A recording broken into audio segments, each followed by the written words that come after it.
강의사는 증시 각도기. 안녕하세요. 전투자 증시 아침판 안지원입니다. 네, 안녕하십니까. 돌아온 각도기 곽상철입니다. 네. 돌아오니까 떨어질 주식 시장이 반등하죠? 안 그래도 좀 걱정을 하시는 분들이 계시더라고요. 제가 와야 이제 시장이 오릅니다. 네. 네. 뭐 오랜만에 보는 예외입니다. 주식 시장의 심리술사, 심리술사 왔습니다. 쫄지 마. 참 강세장인 것 같습니다. 그렇죠. 네가 와서 오른 게 아니라 강세장이 된 것 같다. 그렇게 들리는데, 네. 강세장이죠. 네. 강세장. 각도기 복귀를 뚫고 오른 시장일 정도로. 장이 조정은 약하고 상승은 센. 근데 환율이 참 걱정되긴 하네요. 와, 환율이 갑자기 이렇게 외국인들이 다시 매수에 들어와서 환율이 다시 강세로 접어들 건가? 이게 되게 중요해 보이고. 근데 일본 엔화가 너무 일방적으로 약세라서 안 쫓아갈 수가 없으니까 그게 좀 문제네. 네. 예, 오늘 코스피는 0.47% 상승했고요. 코스닥은 0.53%, 나란히 0.5% 내외로 좀 상승을 했습니다. 개인 투자들이 오르니까 또 많이 팔았고요. 외국인은 이렇게 사는 듯 싶더니 별로 안 샀어요. 네. 전체 통계로는 뭐 거의 안 산 걸로 나오고요. 코스닥에서 한 1,000억 정도 순매수를 한 걸로 나오네요. 기관이 오늘 코스피에서 2,300억 정도 샀는데 프로그램 매수겠지. 네, 장 후반으로 갈수록 좀 많이 늘어나더라고요. 네네. 네, 근데 삼성전자는 또 2,400억 정도로 외국인이 많이 샀습니다. 아, 그럼 뭐 굉장히 많이 팔았다는 얘기네. 시장에서. 다른 것들을 좀 판 것 같아요. 네. 반면에도 하이닉스는 500억 정도 매도했거든요. 요즘 하이닉스는 관심 없고 삼성전자를 좀 많이 편애하는 이런 모습들이 최근에 연속으로 계속 좀 나타나고 있습니다. 그동안에 제가 삼성전자 계속 좋은 얘기만 드렸습니다만 오랜만에 나쁜 얘기 하나 할까? 삼성전자요? 네. 삼성전자의 최대 적이 누굴 것 같아요? 애플인가요? 애플은 고객사죠. 감사한 고객사지. 애플은 적이요? 네, 경쟁사. 최대 경쟁사. 최대 경쟁사? 앞으로의 최대 경쟁사. 앞으로면은 지금의 경쟁사랑 다르다는 말씀이신 것 같은데. 맞아요. 유추 잘했습니다. 어딜까요? 네. 어디예요? 저는 개인적으로 인텔이라고 봅니다. 인텔이라고. 파운드리 쪽에서요? 네, 파운드리 쪽에서. 사실은 인텔이 없이 게이트 올 어라운드의 수율이 극단적으로 올라가 주면 사실은 궁극적으로 애플조차도 거기에 될 수 있어요. 애플이 아무리 삼성을 싫어한다고 해도 어쩔 수 없는 거지. 맡겨야지. 그렇게 되면은 개인적으로 10만 원 훨씬 돌파한다. 애플이 삼성 파운드리 고려라는 단어만 나와도 억지로 기자들이 지은 거 말고 실제로 고려 이런 얘기만 나. 물론 이제 고려하는 게 이제 퍼지진 않겠지. 절대 퍼지진 않아요. 실제로 계약할 때까지는. 근데 만약에 그런 게 나오면 일단 바로 10만 원 돌파하거든요. 근데 그 과정에서 최대 적은 TSMC가 아니라 인텔이 될 거예요. 인텔도 점차 이제 파운드를 하겠다고 지금 달려드는데 걔네도 미세 공정에서는 일과견에 있는 애들이니까 물론 양산성은 전혀 다른 얘기입니다. 그래서 조금 아직은 안심하고 있는데 장기적으로 보면 그럴 수도 있다. 하도 삼성전자 좋은 얘기만 해드려가지고 오늘 조금 네. 인텔의 위협을 받으면 파운드리에 대한 기대감이 좀 꺾일 수 있다. 왜냐하면 파운드리 제대로 할 수 있는 애들 중에 하나가 인텔 맞죠. 왜냐하면 미세 공정의 어떤 집적도 칩 집접도에 있어서는 발군의 능력을 갖고 있는 애들이 인텔이기 때문에 그거를 파운드리 양산성까지만 연결을 시키고 전혀 다른 얘기예요. 양산은 그렇지만 양산에 연결하면 가장 무서운 적이 되는 건 맞죠. 네. 근데 미국 애들이 할까? 삼성한테 줄까? 아니요. 미국 애들이 손가락에 두꺼워가지고 힘들어. 이거 너무 인종차별적 얘기인가? 손가락 두꺼워가지고 힘들어. 네. 예를 들자면 그렇다는 한국 사람들이 이제 손 기술이 좋죠. 아시아 사람들이 뛰어나죠. 네. 네, 업종별로는 전기가스가 1등했습니다. 한국전력이 웬일로 4%나 올랐네요. 전기세 올립니까? 전기세는 안 올리는데 전력 구매 단가가 빠졌습니다. 그래서 유가 빠져가지고 또 흑자 전환을 앞두고 있는 상황입니다. 유가 많이 빠졌죠. 오랜만에 흑자 전환 얘기가 들리네요. 네. 건설업종에서도 현대건설이 오늘 사우디 수주를 받으면서 6%나 급등한 영향에 건설업종이 2등이고요. 네. 증권업종도 장이 조금 반등하니까 오늘 조금 올랐던 것 같습니다. 미래에셋증권, 삼성증권, NH 대부분 1, 2%, 2, 3%씩 상승했고요. 철강금속 섹터 여기도 우크라이나 전쟁이 주말간에 엄청난 이슈가 폭풍우가 몰아쳤더라고요. 그거 이슈가 된다고 끝난다고 생각하나? 그거 참 신기하네. 그래도 어느 정도 푸틴의 영향력이 떨어졌다. 야욕이 조금 떨어지지 않을까. 그럼 우리 생각이죠. 시장의 생각이 좀 그랬던 것 같습니다. 그렇죠. 오늘 테마주들을 좀 많이 들어 올렸던 것 같습니다. 그렇죠. 네, 그리고 화학 섹터가 오늘 제일 많이 하락을 했는데요. KG 케미칼이 오늘 9% 하락, 율촌화학 7% 하락, SK이노베이션 6% 하락, 코스모 신소재, 코스모 화학도 5, 6%씩 하락을 했습니다. 이노베이션은 이해가 되는데 KG케미칼 율촌화 KG 케미칼은 저도 오늘 딱히 하락 이유가 없던 것 같은데 2차전지 관련된 이슈로 엮여가지고 좀 급등을 많이 했었던 종목이었거든요. 예. 근데 오늘 SK이노베이션이 유상증자하면서 전반적으로 그 2차전지 2차전지 섹터에서 빠진 종목들이 좀 센티가 많았습니다. 많이 빠졌군요. 그 영향을 조금 KG 케미칼이 크게 받았던 것 같고요. 네. 율촌화학도 마찬가지 이슈인데 율촌화학은 특히나 공매도에 좀 타격이 된 것 같아요. 최근에 코스피 200 종목인데 지난주까지만 해도 안 그랬는데 갑자기 6월 21일부터 공매도가 좀 빠르게 늘어난 영향에 그와 동시에 좀 주가도 많이 하락폭을 이어가고 있습니다. 예. 그리고 기계 섹터 오늘 CS 윈드가 4% 정도 빠졌습니다. 뭐 지메스 에너지가 뭐 40%나 주가가 하루에 빠지더라고요. 그 저기 육상 풍력이죠. 육상 풍력 베어링에 문제가 생긴 거죠. 자회사 매입한 거에서. 네. 그 영향도 CS 윈드도 같이 받았던 것 같고요.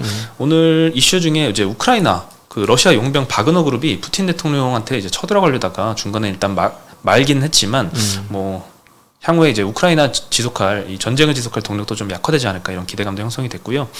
관련해서 관련주들이 좀 많이 올랐습니다. 진성TC, 현대건설기계 이런 뭐 기계 건설 섹터도 좀 올랐고 네. 오늘 뭐 해인이나 현대에버다임 과거에 이 우크라이나 재건 테마주로 분류가 됐었던 기업종들이네. 네, 오늘 4, 5%씩 올랐는데요. 삼부토건이 사실 대장이었습니다. 네. 네, 우크라이나 재건주 실제 이 시와 우크라이나의 한 지역 시와 MOU도 체결을 하면서 엄청나게 급등을 했습니다. 네. 근데 오늘 이제 3자 배정 유상증자 소식이 250억 규모로 나오면서 급락했습니다. 요즘 이렇게 주가만 오르면 삼자 배정이야. 네, 요즘 시장에서 유상증자에 대한 공포가 엄청납니다. 유상증자만 나왔다 하면 그냥 막 때리는 것 같아요. 오늘 SK이노베이션도 마찬가지고 CJ CGV도 마찬가지였고요. 네, 그러니까 예. 삼부토건 먼저 말씀드리면요. 전주까지만 해도 이 우크라이나 재건 테마주 대장주로 엮여가지고 한 달 만에 4배가 올랐거든요. 1,000원에서 4,000원 갔습니다. 주가 오르는 시점에 딱 유상증자하면 누구 엿먹으라는 얘기야. 그렇죠. 나 진짜. 근데 요거는 조금 다르긴 한 것 같아요. 네. 기존 주식수 대비 4% 정도만 추가 발행이 되고요. 예정 발행가는 전일 대비 15% 정도 할인이 됐습니다. 네. 할인폭은 좀 큰 건 그렇지만 이 4% 규모밖에 신주 발행이 안 되기 때문에 주가가 4배가 올랐다면서요. 4배가 오르긴 했습니다. 4배 올랐으면 4%만 돼도 16% 발행하는 걸 깠잖아. 옛날 기준으로. 뭐 그렇긴 하죠. 근데 요거를 3자 배정으로 대주주가 가져가거든요. DYD에서. 대주주가 갖고 와요? 대주주가 갖고 가는데 추가 발행되는 금액이 3,200원 정도예요. 그러니까 한 달 전에 1,000원이었던 주식을 대주주가 요거는 나쁘지 않네. 3,300원에 가져가는 게 3,200원에 가져가는 건 생각보다 이렇게 부정적이진 않은 것 같아요. 그러네. 네. 네, 그거는 뭐 괜찮네요. 그리고 네. 기존 주주들의 희석도 4% 규모밖에 신주 발행이 안 되니까 요 유상증자 희석 물량을 좀 계산을 해보면 한 1%도 효과가 없거든요. 희석되는 게. 이 회사가 기존에 PBR이 막 겁나 낮았었나? 그러면 대주주가 지분 확대해가지고 점유율 이렇게 지분율 늘리려고 높은 가격이라도 참여한다. 지분율은 굉장히 낮은 것 같아요. 예, 그래서 지분율을 확대하려는 것 같은데 생각보다 좀 비싼 가격에 들어가는 게 아닌가? 아니면 앞으로 실제로 우크라이나 재건에 대한 기대를 대주주 측에서도 굉장히 강하게 하고 있는 게 아닌가 이런 생각도 좀 들고요. 뭔가 여기서 이제 뉴스 터지면 좀 골 때리는 거지. 내부 정보지 따지고 보면. 뭐 예를 들어 한 달 안에 무슨 수주 공시 딱 뜨고 이러면은 그죠? 그러면 뭐 알고 산 게 아니냐 이런 그렇지 알고 사는 논란이 거지. 있죠. 그렇게 되면. 네. 어쨌든 이 대주주가 굉장히 높은 가격에 들어간 거는 나쁘지 않은 이슈인 것 같은데. 네, 가격적으로만 봐서는 정황적으로는 어떤 상황이 펼쳐질지 몰라서 모르겠으나 가격만으로 따져 보면은 뭐 대주주가 이 가격에 들어오는 건 과거 대비 가격이 올랐으니까 그렇게 나빠 보진 않네요. 네. 네. 그렇다고 여기에 지금 투자 기회냐 이건 또 좀 다른 문제인 것 같아요.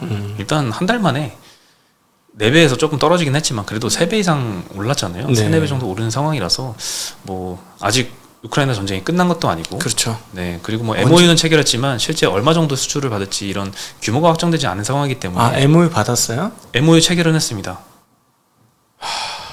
좀 그러네. 네. 막연한 기대가 지금 많이 주가를 끌어올렸기 때문에 실제 투자 매력이 있는지까지는 좀 뭐 판단하기 어렵죠. 뭐 돈이 필요해서 유상증자 했어요. 뭐 이렇게 얘기할 수는 있겠네. 그럴 수도 있습니다. 일반인들한테 하면 힘들잖아요. 그러니까 저희가 했어요. 뭐 이렇게 얘기는 되겠네. 근데 막 나중에 보면 매출액이 막 몇 년도 매출액 뭐 1년 전년 매출액이 막 350%막 그런 거 수주 받고 이러면 좀 웃기네. 그렇게 되면. 아, 이렇게 대주주에 대해서 자꾸 이렇게 삐딱하게 보게 되네요. 자꾸. 삐딱하게 보는 게 참 투자자로서 보수적인 시각을 갖추는다는 아니, 의미에서 그게 아니고, 일반 주주한테 평소에 잘했으면 이런 삐딱한 시각을 안 갖지. 그래서 이 보수적인 좀 태도가 필요한 것 같아요. 시장에서. 하도 일반 주주들을 자꾸 호구로 알아서 좀 자꾸 삐딱해집니다. 네. 네, 그리고 국도화학 오늘 화학 업종에서도 희비가 좀 많이 갈렸습니다. 오늘 2차전지 관련주들이 조금 SK 이노베이션 때문에 떨어지면서 안 좋았는데 국도화학 같은 경우에는 화학 업종 내에서 많이 올랐습니다. 오늘 10% 가까이 상승을 했는데요. 그렇게 올릴 주식이 아닌데. 네, 경쟁사 올린이라고 있는데 여기서 설비 중단을 발표를 했습니다. 그래서 네. 여기에 따른 반사수의 기대감이 좀 일고 있는데 국도화학이 에폭시 제품 1위고요. 글로벌 2위가 올린인데요. 올린이 시장 점유율 17% 정도 차지하는 업체입니다. 근데 한국이랑 브라질에서 에폭시 설비가 중단이 된 거에 이어서 6월 20일 날 미국의 에폭시 및 업스트림 설비 구조조정 계획을 발표를 했습니다. 네. 구조조정 계획에 따라서 잠깐 뭐 생산이 줄어들겠죠. 네, 올리는 그리고 또 성장률이 굉장히 낮은 미국이랑 유럽형 매출에 지금 대부분 의존을 하고 있고 성장성 높은 아시아 비중은 25% 정도 수준밖에 되지 않습니다. 네. 반면에 국도화학은 이 에폭시 비중이 대부분 성장성 높은 아시아향 비중이 80%이고 인도가 특히 이쪽이 좀 확대를 열심히 하고 있거든요. 네. 오늘 하나증권에서 리포트가 나왔는데 이 인도의 에폭시 공급 부족에 대한 수혜를 크게 전망을 좀 했습니다. 인프라 투자가 인도 내에서 전년 대비 33% 늘어날 걸로 보고 있고요. 자동차 판매량도 30% 증가합니다. 네. 굉장히 전방 산업이 빠르게 올라오기 때문에 여기에 들어가는 에폭시 수요도 굉장히 빠르게 늘 것이다. 그래서 에폭시 수요가 27년까지 연평균 8% 증가하면서 평균적인 이제 화학 업종의 성장세보다는 훨씬 더 높을 것이다라고 언급을 하고 있고요. 여기에 맞춰서 국도화학도 가만히 있을 수 없겠죠. 인도 내에서 에폭시 캐파를 계속 늘리고 있습니다. 네. 23년도에 4만 톤 캐파인데 25년까지 2.5배 늘려서 10만 톤 캐파로 증설할 계획이라고 합니다. 인도 관련해서는 저희 김민수 대표와 인도 이제 일종의 에이전트죠. 네. 했던 대담이 있습니다. 찾아보시면은 그 외에는 유튜브에서 인도와 관련된 경제 관련 대담 찾아보기 거의 어려워요. 그래서 한번 찾아보시면 인도가 얼마나 빠르게 성장하고 있는지 아실 겁니다. 네. 네, 그리고 SK이노베이션 유상증자 말씀드리면요 1조 1,800억 정도 규모입니다. 주주 배정 유상증자고 기존 주식수 대비 약 8.9% 정도 규모이고요. 조달 목적은 뭐 시설 자금, 채무 상환, 타법인 취득 여기에 3, 4천억씩 나눠서 이제 골고루 들어가는데 신주 예정 발행가액이 전일 대비 21% 할인이 됐습니다. 요 할인폭이 굉장히 커서 네. 시장에서 조금 놀란 게 아닌가. 그래서 오늘 주가가 한 6% 정도 빠졌는데 장중에는 한 8% 이상도 빠지더라고요. 네. 네, 그만큼 좀 할인율에 좀 겁을 먹은 것 같은데 실제로 이 주식 수가 기존 주식수 대비해서 한 8.9% 규모밖에 안 되면 희석되는 효과는 2%가 조금 안 되거든요. 그래서 생각보다 계산해 보면은 제 생각에는 이렇게 크지 않다라는 생각이 좀 들긴 했고요. 그리고 키움증권에서도 전일 대비 할인폭이 21%면 굉장히 크다. 그리고 채무 상환에 30%나 쓰는 거는 단기 주가에는 좀 부정적으로 작용할 수 있다. 이런 언급을 했고 네. 삼성증권에서는 과거의 사례들을 언급했습니다. 하나솔루션이나 롯데케미칼도 각각 2020년, 2022년에 유상증자를 했었는데요. 그때 사례를 보면은 30거래일 이후에는 주가가 10%, 5%씩 올라 있었다라고 언급을 해서 이번에도 SK이노베이션 사례도 약세가 좀 장기화되지는 않을 것이다라고 언급을 했습니다. 네. 네, 실제로 이제 유상증자 하면은 이제 희석이 얼마나 되는지 한번 계산을 해보는 편인데 CJ CGV는 확실히 다릅니다. 희석이 너무 많이 됩니다. 한 주당 한 주를 더 발행했으니까. 네, 네. 150% 규모입니다. 그러니까 1.6주인가 발행이잖아요. 네, 네. 굉장히 커서 거기는 첫날에 21% 빠졌었는데 그때 희석이 얼마나 들었냐를 계산해 보면 9% 정도였거든요. 네. 그래서 네. 생각보다 덜 빠졌나 했는데 아니나 다를까 다음 날에 8% 빠지고 또 빠지고 계속 하는데 네. 아직도 좀 생각보다 많이 빠진 것 같다는 생각이 안 드는 게 이 네. CJCV는 저희가 주주 배정 영화관 갔다 깜짝 놀랐잖아요. 그때 왜요? 사람 없어가지고 저희 분노의 다 같이 질주. 갔을 때 분노의 질주. 저기 팝콘 사 먹는데 문 닫는 줄 알았잖아. 팝콘 문 닫은 줄 알았잖아. 하도 사람이 없어가지고. 네. 깜짝 놀랐어요. 이거 좀 심각하긴 합니다. 콘텐츠 같은 경우는 뭐 대작들이 많이 나와줘야 되는데 네. 아니 대작 뭐 1,000만 한대며 그 지금 우리나라. 범죄도시 3. 네, 네. 네. 그럼에도 불구하고. 많이 힘들죠. 하여튼 과거에 비해서 이 팬데믹 영향을 최악으로 받은 곳이 극장이 아닌가 싶어요. 네. 네. 정말 힘들어서 유상증자를 2개를 날렸잖아요. 주주 배정 유상증자도 5,700억. 이것도 기존 주식 대비 150% 규모인데 4,500억 규모로 자회사로 갖고 있던 CJ 올리브 네트워크스 요거를 출자 전환해서 이거 주고 CGV 지분 달라. 요 3자 배정 유상증자를 또 발표했거든요. 요거 네. 희석 효과도 4,500억이면 만만치 않기 때문에 게다가 또 4,500억으로 회계법인한테 평가를 받았는데 요것도 PBR 3배로 평가를 받았어요. 잠깐만 이거 정리 좀 해주세요. 무슨 말인지. 아 예. 예. 유상증자는 일단 했고 발표를 했고 했고. 이거 이외에 앞으로 하겠다라고 발표했던 것 중에 CJ가 100% 자회사를 갖고 있던 CJ 올리브 네트워크스라는 올리브영 하는 데죠. 올리브영이 했는데 올리브영은 분할됐습니다. 예전에. 그래서 올리브영하고는 지금은 상관이 없는 기업이고 SI 업체예요. 롯데정보통신 뭐 이런 회사처럼 SI 업체인데 롯데정보통신이 PBR이 1배 정도거든요. 네. 근데 CJ 올리브 네트워크스는 PBR 3배 넘게 평가받아서 4,500억으로 평가를 받은 거예요. 그래서 네. 이거는 4,500억짜리고 이 4,500억짜리를 CJ CGV한테 출자 전환할게. CJ CGV 지분을 4,500억 규모로 발행해줘. 이겁니다. 근데 너희 지분을 CJ 올리브 네트워크스가 사겠다. CJ 올리브 네트워크스 지분을 주고 CJ가 이 CGV 지분을 받아오겠다라는 거죠. 그래서 이 4,500억이라는 규모가 CJ가 네, CJ가 그래서 이 4,500억이 제대로 평가받은 거면 그래도 화나지만 이게 CJ 4,500억이 좀 고평가돼서 평가를 받았다면 PBR 3배로 평가받았다. 주주 입장에서는 굉장히 희석이 생각보다 훨씬 더 커질 일이죠. 그래서 이거는 아직도 많이 빠진 게 아니라는 생각이 들 정도로 희석이 굉장히 크지만 다른 이런 것들 때문에 겁먹어서 유상증자만 했다 하고 무조건 폭락하는 이런 것들은 조금 다시 생각해 볼 필요가 있는 것 같다는 생각이 들었던 게 오늘의 SK이노베이션과 삼부토건 이런 사례들입니다. CJ 좀 잘 됐으면 좋겠는데 우리나라 컨텐츠의 어떤 길이나 가장 선도 회사잖아요. 네. 사실 지금 K-팝과 이런 문화들 K 컨텐츠의 선도 기업인데 안타깝습니다. 네, 많은 역할을 사실 해줘야 되는 그룹이잖아요. 많이 했죠. 그동안 많이 했잖아. 그동안도 많이 했죠. 네. 사실 한국 영화 산업에서 CJ를 빼고 얘기할 수 있나요? 안타깝네, 진짜. 네, 그래서 빨리 영화 산업이 좀 회복이 돼야 될 텐데 이쪽에 좀 많은 자원이 좀 그룹 차원에서 투입이 되고 있습니다. 네. 그리고 한국전력 5월에 역마진이 해소가 된 것 같습니다. 5월에 이제 발전사한테 한국전력이 구매를 하잖아요, 전력을. 네. 이게 전력 도매 가격 SMP라고 하는데 이게 전기요금보다 낮아졌습니다. 그래서 2021년 10월 이후로 계속 역마진이었는데 이제는 역마진이 해소가 됐다. 전기요금이 5월달 기준으로 154원이고요. 킬로와트 시당. SMP는 143원 뒤집혔습니다. 그래서 S&P가 전기요금을 많이 올려서 지금 흑자 전환하는 게 아니라 S&P가 많이 떨어져서 흑자 전환을 하고 있는 상황이에요. 네, 다행이죠. 그래도 S&P가 작년 12월 대비 한 46%나 거의 반토막이 났기 때문에 이렇게 좀 흑자 전환을 하고 있는 상황이고 2분기까지는 그래도 영업 적자가 전망이 됩니다. 3분기에는 컨센이 지금 1.7조 흑자 전환이거든요. 근데 높게 보는 데는 메리츠는 한 3.2조까지 볼 것이다라고 보고 있습니다. 네. 그럼에도 불구하고 올해 뭐 누적으로 봐서는 흑자 전환은 만만치 않겠네요. 네. 네. 그리고 하이닉스 대신증권에서 목표가를 올렸습니다. 12만 원에서 15만 원으로 25% 정도 상향을 시켰는데 네. 2분기 빗그로스 생산량이죠. 디램과 낸드 모두 컨센서스를 크게 상회할 것이다라고 전망을 하고 있습니다. 네. HBM에 대해서 우리가 좀 많이 기대를 하고 있는데 이것뿐만 아니라 가격 저점 인식을 많이 하기 때문에 좀 고객사한테 기존 디램 제품도 좀 많이 수요가 들어오고 있다고 합니다. 네. 중화권에서 특히 모바일과 PC 업체향으로 주문이 많이 늘어나고 있다고 하고요. Q 측면을 보면은 디램 빗그로스 전망치를 기존에는 21% 늘어날 거다라고 추정했는데 38%로 40% 가까이 늘어날 걸로 전 분기 대비 상향을 시켰고 낸드도 17%에서 30%로 상향을 시켰고요.